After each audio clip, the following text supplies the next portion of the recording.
Sobat investor, hari ini harga saham BBRI dibuka dengan harga 4.700. Nah, apakah ini akan mengalami kenaikan di perdagangan hari Senin ini ataukah justru malah mengalami penurunan lagi? Nah, sobat investor, pada kesempatan ini saya akan membahas kesalahan atau salah satu kesalahan dalam membeli saham BBRI. Sebelum saya lanjut, saya mau juga menanggapi ada salah satu komentar yang mempertanyakan atau apalah mungkin maksudnya tentang channel ini yang dianggap terlalu berat di BBRI. Dan saya mau katakan itu memang akhir-akhir ini benar seperti itu.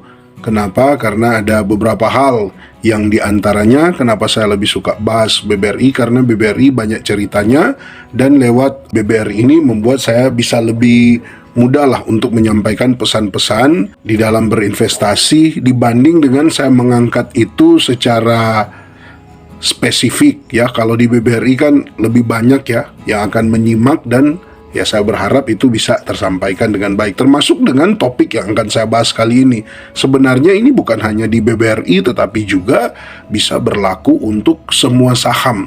Tapi pada kesempatan ini saya fokuskan aja dulu di BBRI untuk kita bisa belajar bersama. Oke, langsung saja ya. Tentu berbicara tentang kesalahan dalam investasi itu adalah suatu hal yang biasa. Tetapi dalam setiap kesalahan-kesalahan yang ada, di sana kita harus banyak belajar. Kita harus banyak belajar dari kesalahan itu supaya kita bisa meminimalisir kesalahan yang ada. Dan tentu dengan semakin diminimalisir kesalahannya, ini pasti akan berbanding terbalik di mana potensi keuntungan akan jadi lebih besar lagi. Begitu juga ketika Anda membeli BBRI. Nah, begini sobat investor, yang ingin saya soroti di sini adalah banyak yang membeli saham BBRI sebenarnya menggunakan analisa fundamental, walaupun mungkin dengan segala keterbatasannya, tetapi tidak apa-apa. Sudah memulai dengan hal yang bagus, memperhatikan fundamental BBRI dan tahu bahwa BBRI ini secara perusahaannya bagus. Setidaknya itu sudah menjadi bagian penting dalam analisa fundamental, walaupun memang masih perlu ditelusuri lebih dalam lagi sampai ke rasio keuangannya, apakah secara rasio keuangan NPL-nya, apakah BBRI sehat, begitu juga dengan casanya bagus sekarang ini, atau juga rasio-rasio keuangan lain dari BBRI, apakah di sekarang ini sudah tergolong bagus. Memang itu kan perlu didalami lagi ya. Dengan demikian, itu akan membuat kita jadi lebih gampang lah untuk memproyeksi pendapatan BBRI ke depan seperti apa. Jadi seperti itu ya teman-teman. Maka di sini yang perlu diperhatikan adalah sudah bagus membeli karena dengan dasar menganalisa fundamental, tetapi sayangnya tidak dibarengi dengan time frame yang memadai.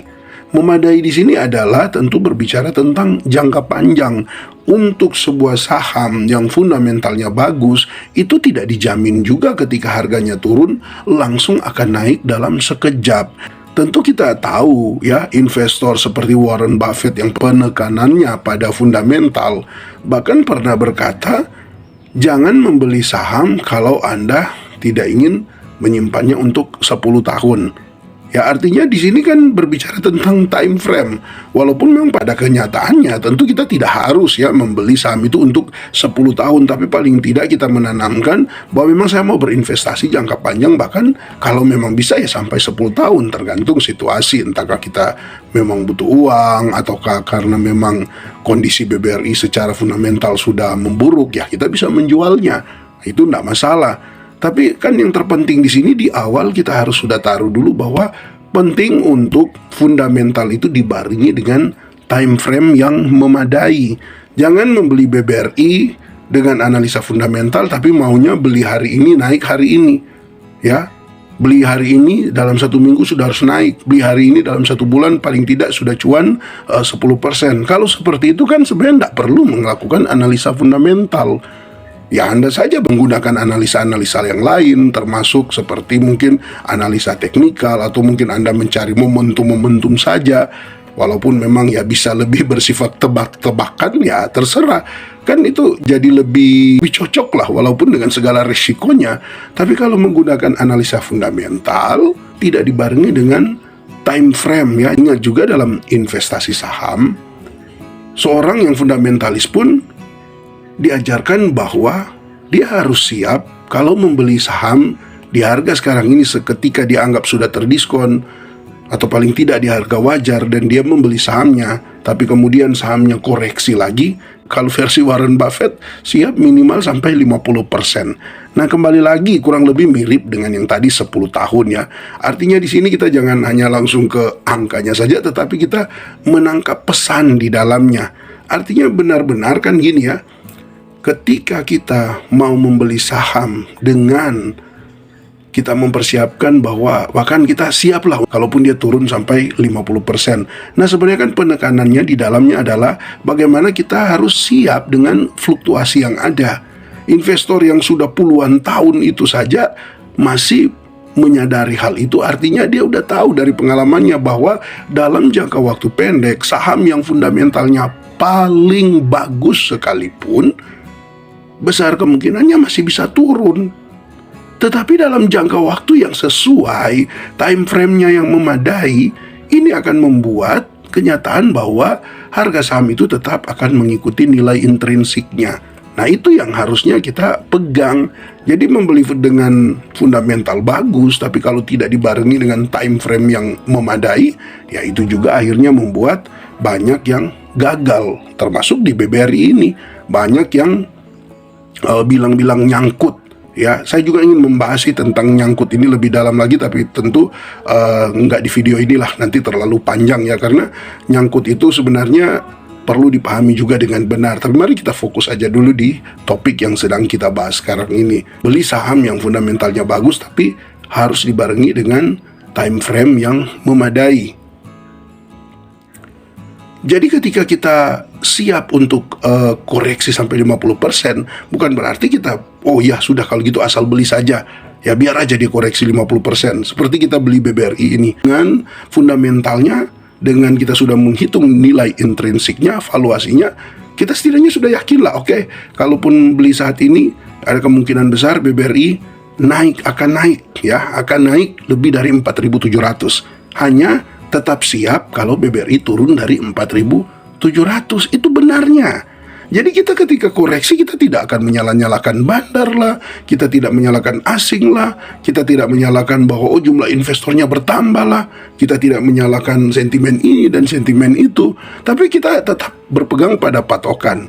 Sederhananya gini kan teman-teman, kalau teman-teman membeli saham BBRI ini di harga 4.700, tapi saya mau tekankan, sebenarnya ini berlaku untuk semua saham. Jadi gini, kalau teman-teman membeli BBRI ini atau saham-saham yang lain, seperti contoh sekarang ini ada di 4.700, pertanyaannya bagi teman-teman, apakah teman-teman yakin dia akan naik? Apa dasarnya teman-teman yakin bahwa dia akan naik? Oh, mungkin Anda akan berkata, oh karena kan dia sekarang sudah terdiskon, oh karena kan secara bisnisnya bagus, momentumnya juga pas, apalagi di akhir tahun, memasuki tahun baru juga nanti pasti akan lebih bagus, oh nanti juga kan akan bagi dividen.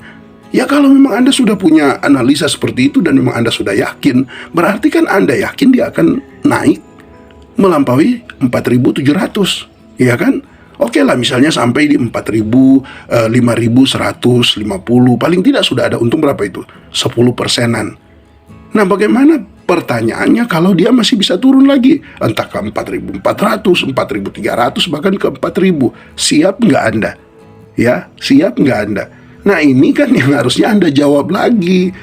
Jadi bukan sekedar memilih saham yang fundamental, tetapi Anda juga harus siapkan mental. Kita sudah beli saham dengan fundamental bagus, harganya 4.700. Dia turun kalau ada modal akumulasi lagi. Karena kita tetap yakin dia akan naik. Lah kalau sudah tidak ada modal, ya sudah tunggu aja. Tinggal Anda tunggu lagi sampai dia naik. Nah, kesalahannya kan akan kembali lagi ke tadi, time frame yang tidak memadai. Beli di 4.700, terus time frame-nya mungkin 1 minggu atau 1 bulan. Ya kita tidak tahu, bisa saja dalam hitungan 1-2 minggu ke depan tiba-tiba ada sentimen yang seperti apa yang kemudian membuat BBRI lanjut lagi koreksi. Kan itu kita tidak tahu. Tapi kan kita paling tidak, kalau memang orang yang berinvestasi dengan berdasarkan pada fundamentalnya, kemudian dia menggunakan time frame yang memadai, artinya dia siap untuk menunggu, ya, menunggu paling tidak sampai BBRI membagikan dividen lah. Untuk sekarang ini bagi saya minimal ya, sudah minimal itu kalau memang Anda menggunakan analisa fundamental, minimal Anda tunggu sampai BBRI membagikan dividen finalnya, kurang lebih 6 bulan lagi dari sekarang. Sebenarnya ini sudah sangat pendek ya, sudah sangat pendek untuk kemudian menjawab pertanyaan-pertanyaan apakah fundamental BBRI masih bagus. Setidaknya minimalnya ya, minimal itu 6 bulan ke depan. Anda akan lihat apakah harga saham BBRI masih bisa naik lebih dari 4.700 ini atau tidak. Jangan hari, 2 hari kemudian BBRI koreksi, berkuar-kuar nyangkut, berkuar-kuar nyangkut.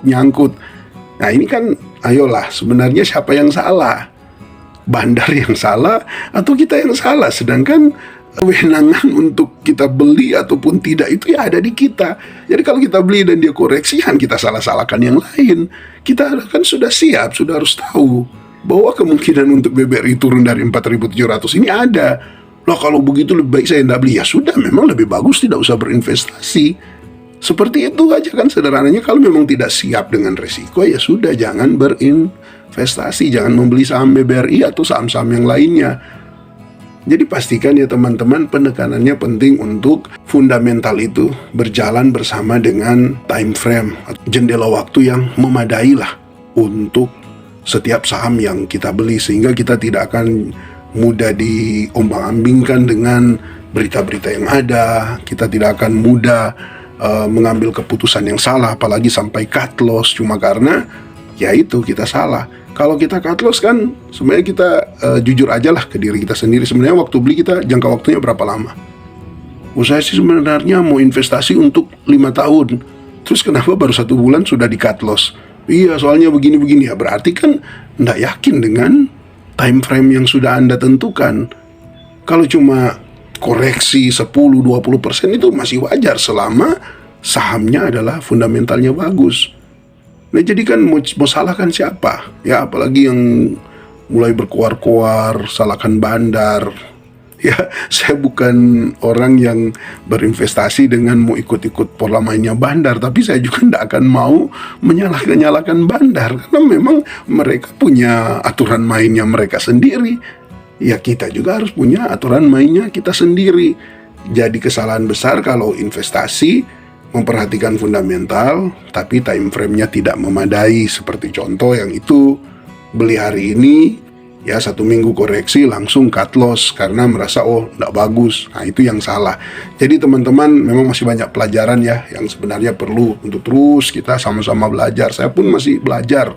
Saya menyampaikan hal ini juga bentuk dari supaya saya banyak belajar. Selalu ingat untuk biarlah berjalan bersama antara fundamental dan time frame-nya, jendela waktunya itu benar-benar sesuai lah untuk apa yang disebut dengan fundamental. Kalau namanya investasi berarti menanam modal.